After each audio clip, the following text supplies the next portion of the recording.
សក់របស់បងប្អូននឹងដោះវែងលឿនហើយមិនជ្រុះទៀតទេបំបត្តិសក់ស្អាតសក់សំប៉ងស្ងួតបែកចង់គ្មានទម្ងន់កាត់បន្ថយសក់ស្កៅនិងធ្វើឲ្យសក់ត្រង់តាមបែបធម្មជាតិរូបមន្តធ្វើម៉ាស់អប់សក់ដ៏ល្អបំផុតរបស់ខ្ញុំដែលបងប្អូនគួរតែសាកល្បងធ្វើនៅផ្ទះគ្រឿងផ្សំមានដូចជា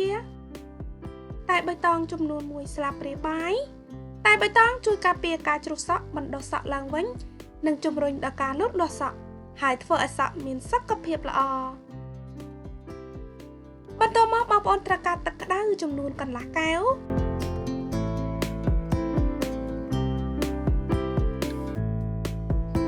សូមត្រាំទុកចោលរយៈពេល10នាទីបន្ទាប់មកត្រងយកទឹក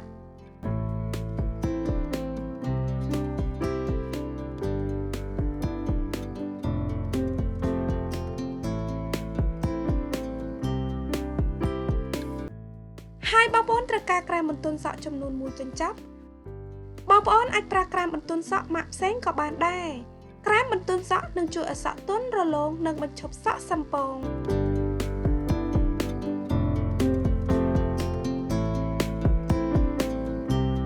គ្រឿងផ្សំបន្ទាប់មកទៀតដែលបងប្អូននឹងត្រូវការគឺប្រេងអូលីវឬប្រេងដូងចំនួន2ស្លាបព្រាបាយ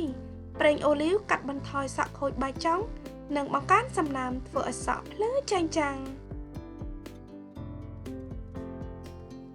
សូមកូរច្របល់គ្រឿងផ្សំទាំងអស់ឲ្យបានសព្វចូលគ្នាល្អរបៀបប្រើប្រាស់សូមសិតសក់និងបែងចែកសក់របស់បងប្អូនជាផ្នែកបន្ទាប់មកលាបម៉ាស់នេះនៅលើសក់របស់បងប្អូនចាប់ពីគល់រហូតដល់ចំអត្ថប្រយោជន៍កាត់បន្ថយសក់ជ្រុះតាំងពីប្រើលើកដំបូងផ្ដល់ពណ៌សក់ស្កៅតាមបែបធម្មជាតិទទួលបានសក់ទន់ភ្លឺរលោងមានសុខភាពល្អសក់ដោះលឿនហើយក្រាស់និងវែងលឿនជាងមុន